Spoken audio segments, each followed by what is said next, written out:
এই মাঘী পূর্ণিমা যোগে আপনাদেরকে বারবার বলবো বাবা, আপনারা এই মাঘ মাসটা জুড়ে বিরাট মাহাত্ম্য আছে। মাঘ মাসে প্রত্যেকদিন যদি সবার শরীরের পক্ষে হয়ে ওঠে না, অনেকে শারীরিক অসুস্থতার কারণে ভোরবেলা স্নান করতে পারে না, কিন্তু যারা পারেন, যাদের শরীর চলে আর কি, চেষ্টা করবেন তিথি নক্ষত্রগুলো দেখে সকাল সকাল স্নান করা। পুরো মাঘ মাস জুড়ে অনেক মাহাত্ম্য আছে বাবা। এই মাঘী পূর্ণিমায় কি বলে জানো মা? মাঘী পূর্ণিমার সময় গঙ্গা স্নান করতে হয়। আর যদি তাও না হয়, বাড়িতে এক মগ গঙ্গার জল নিয়ে নিজের জলের সাথে মিশিয়ে গঙ্গা গঙ্গা গঙ্গা 3 বার বলে মাথায় দিবেন মাঘী পূর্ণিমার সময়। এটাই বিশ্বাস আছে, এটাই কথিত আছে, মাঘী পূর্ণিমার সময় সমস্ত স্বর্গের দেব দেবীগণ তারা এই মর্তের মাটিতে নেমে আসে। মর্তের গঙ্গায় তারা নেমে আসেন কেন? তারা এই পুণ্যভূমিতে নেমে আসেন স্নান করবার জন্য, শাস্ত্রে কথিত আছে বাবা। তাহলে যেখানে দেবদেবীরা পর্যন্ত এই মর্তে ভূমিতে নেমে আসছে নদীতে গঙ্গায় স্নান করবার জন্য, তাহলে আপনি আমি যদি একটু সুযোগ পাই কেন করব না বাবা? হ্যাঁ, চেষ্টা করবেন মাঘী পূর্ণিমা তিথিতে বেশি বেশি করে দান ধ্যান করবেন। এই যে তিথিগুলো দেখুন পরস্পর রয়েছে, হ্যাঁ, ভীম একাদশী, তারপরে আপনার নিত্যানন্দ ত্রয়োদশী, তারপরে মাঘী পূর্ণিমা, অনেক বড় পুণ্য ফল আছে। যত বেশি বেশি দান করতে পারবেন তত অনেক পুণ্য ফল পাবেন। একটা নিয়ম ছিল বাবা, এই মাঘী পূর্ণিমায় দেখবেন অনেকে কালী পূজা করে, কালী মায়ের পূজা করে। কেন বলেন তো? কান্তিকা নগরে ধনেশ্বর নামে এক ব্রাহ্মণ ছিল। এই মাঘী পূর্ণিমা তিথিতে কেন কালী পূজা করা হয় একবার শুনে নেবেন। ও মায়েরা, আমরা কৃষ্ণ কালীতে তফাৎ করি, কিন্তু ভগবান আমার যত লীলা করেছেন তিনি সব সময় কিন্তু মা যোগমায়াকে আগে স্মরণ করেছেন বাবা। হ্যাঁ হ্যাঁ, ওখানে কোনো বিভেদ নাই, বিভেদ শুধু আমরাই করি বাবা। তাই মনে রাখবেন মা, মাঘী পূর্ণিমা তিথিতে যারা কালী পূজা করে তার একটা মাহাত্ম্য আছে বাবা। খুব মন দিয়ে শুনবেন। কান্তিকা নগরে ধনেশ্বর নামে এক ব্রাহ্মণ ছিলেন বাবা। তার কোনো সন্তান ছিল না। মায়েরা, যাদের সন্তান নাই তারা ভগবানের চরণে মানত করেন কিনা? সন্তান না হলে মা বাবা ডাক শুনতে পায় না, এটা শুধু দুঃখ নয়, পাশাপাশির মানুষজন বড় আকতাকু কথা বলে যে আটকুড়া মানুষ, তার মুখ দেখতে নাই, বলে কিনা? অনেকে অনেক বাজে কথা বলে।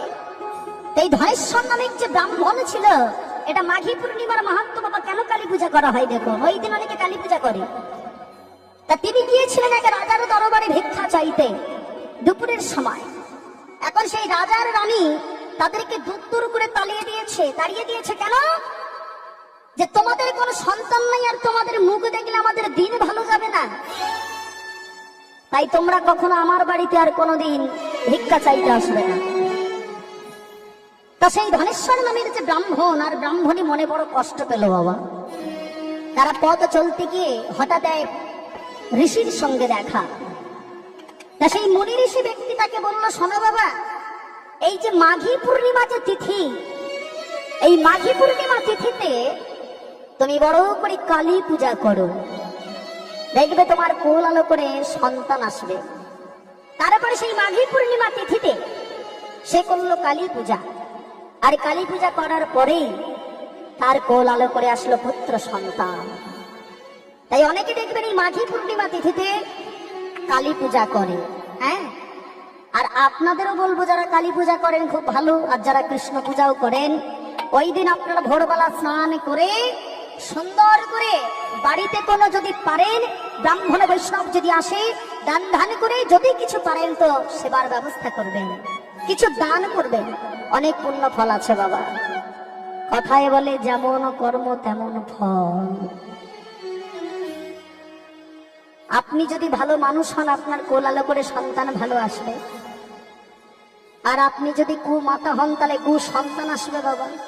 তাই তো ওই জন্যই বলবো বাবা, মাটি ভালো হলে যেমন সন্তান ভালো হয়, মাটি ভালো হলে যেমন ফসল ভালো হবে, তেমন মাটি ভালো হলে সন্তান ভালো হবে বাবা। হ্যাঁ,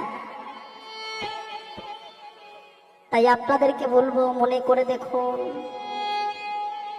কয়াধুরীর গর্ভে জন্ম নিয়েছিল ভক্ত প্রহ্লাদ। কার ছেলে? হিরণ্যকশিপুরের ছেলে। হিরণ্যকশিপুরের ছেলে। কিন্তু তা সত্ত্বেও ওই হিরণ্যকশিপুরের ছেলে হয়েও ভক্ত প্রহ্লাদ হয়ে জন্ম নিয়েছিল। সকল দেবতারা ভেবেছিল, মনে হয় সকল দেবতারা ভেবেছিল যে মনে হয় হিরণ্যকশিপুরের ছেলে কয়াধুরীর গর্ভে মনে হয় অসুর জন্ম নেবে। সবাই মেরে দিতে চেয়েছিল। নারদ মুনি বলেছিল, তোমরা ওকে মেরো না গো, ও ভক্ত প্রহ্লাদ জন্ম নিচ্ছে। প্রহ্লাদ জন্ম নিয়েছিল। কার ডাকে নেমে এসেছিল বলেন তো? ভগবান নেমে এসেছিল হিরণ্যকশিপুরের ডাকে নাকি প্রহ্লাদের ডাকে? না, শুধু প্রহ্লাদের ডাকে নয়, শুধু প্রহ্লাদের ডাকে নয়, হিরণ্যকশিপুর আর প্রহ্লাদের ডাক, দুজনের ডাক এক হয়েছিল বলে নেমে এসেছিল ভগবান বাবা। হিরণ্যকশিপুর বলেছিল, আরে প্রহ্লাদ, তোকে যদি এত মারি তুই মরিস না কেন? তোকে হাতির পায়ের তলায় দিই তবু তুই বেঁচে যাস, তোকে গরম তেলের ভিতরে দেই কড়াইতে তবু তুই বেঁচে যাস। কেন? কি করে বাঁচিস? আগুনের মধ্যে বসিয়ে দিল তুই বেঁচে যাস কি করে? বলেছিল, বাবা আমার শ্রীহরি আমায় বাঁচায়, জানো? তোর শ্রীহরি বাঁচায়? আরে তোর শ্রীহরি তোকে বাঁচায়? তোর শ্রীহরি থাকে কোথায়? যেই বলেছে শ্রীহরি থাকে কোথায়, উত্তর দিচ্ছে, বাবা কোথায় থাকে না তুমি বলো। কোথায় থাকে নয়, এমন কোন জায়গা নেই যেখানে আমার শ্রীহরি থাকে না। সর্ব জায়গায় আমার শ্রীহরি থাকে। এই যে ধূলিকণা দেখছো, সূক্ষ্ম সূক্ষ্ম ধূলিকণা,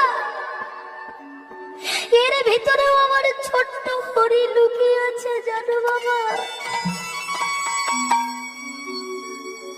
এর ভিতরেও আমার ছোট্ট হরি লুকিয়ে আছে। হ্যাঁ, যার চোখ আছে সে দেখতে পারে, যার চোখ নাই সে দেখতে পায় না।